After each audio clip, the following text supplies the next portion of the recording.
Let's take a look at some of the new features in After Effects 7, starting with this slick new interface.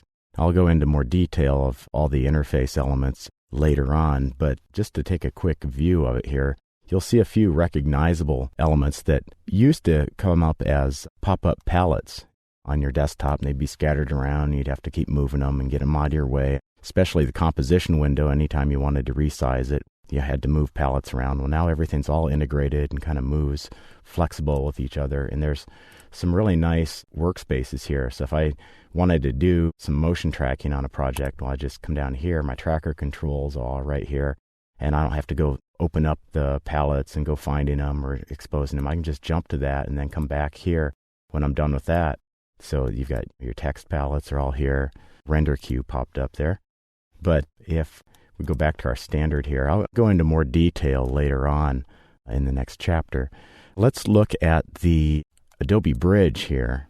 This pops up as you want to browse through a folder. Well, I'm in the After Effects 7 templates folder here, and there's a lot of great pre-made templates. And this is a nice new feature that has some fairly usable elements in it, surprisingly enough. Usually I'm not really big on templates, but these might make some nice backgrounds, at least get you started on something, and you can replace elements, of course, that are in there. In this bridge, though, you'll see as I click on any of these, we're getting a really nice little preview here that we can stop, we can start. If there's sound, then we'll have a sound volume level there, if you're looking at QuickTime movies or whatever. And then all the properties of the file are in there. There's some nice DVD menus in here as well. We can look in here. Some of these are kind of wild and crazy. And take a look at that one. So there's a lot of pre-made elements in there, and that's kind of a nice feature as well. Let's take a look at a few more of the features here real quick. I will bring those up. I've outlined them in a quick file here, just so you can kind of see what's going on. Now, one of the things they've got is Time Warp, which is a plugin, and that allows you to really make a nice, smooth, slow motion effect.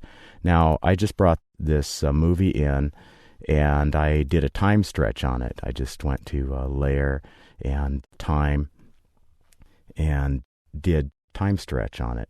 Now, I took it to 400% of its original. So when we play that back, it's going to be a little bit sketchy. But if we go and we apply the Time Warp filter to it, it'll smooth it out quite a bit. Now, for time's sake, I went ahead and pre-rendered these. So let me play them for you. Here's with just the time stretch only, and that's time stretch to 400%. And you'll see it looks like that's what I've done. It's jumpy. It's a little bit hesitating in between all. You can see the individual frames, and it's very unpleasant.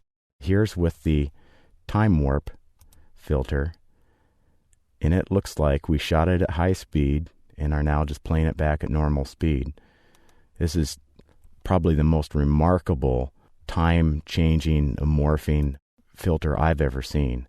So this, by far exceeded my expectations. And this is at the same rate. This is 400% of what it was. So it's remarkable. I think that's probably one of the coolest features here. Let's go back to our After Effects here. So I have a 32-bit file I brought in from Photoshop. It's a fairly large file. And we now have 32-bit capability.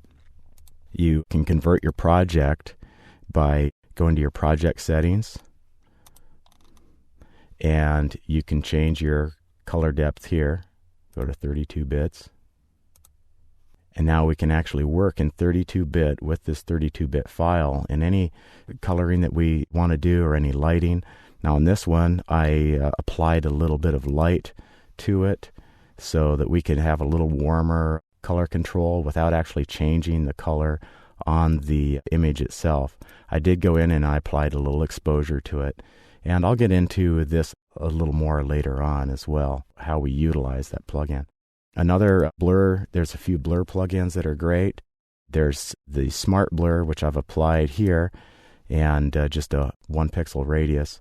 And it kind of takes out all of those nasty artifacts from the original file. Of course, that's not going to render a whole lot for us right here, but we'll get about a half a second here at least. And so you can see it just kind of took out some of the graininess here. And that's kind of nice when you've got low res footage or you shot with a really, consumer grade camera. Another great one is the lens blur effect. And it doesn't like our 32-bit settings that we're on right now. You can see right up here, we've got this little yellow caution there.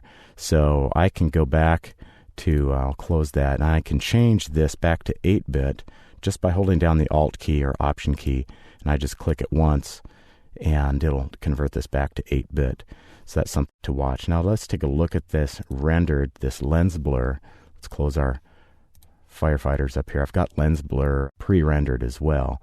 And this is kind of a neat effect. It works with the aperture of the lens, and it creates kind of a nice defocusing effect, which, we see a lot on TV and even in the movies.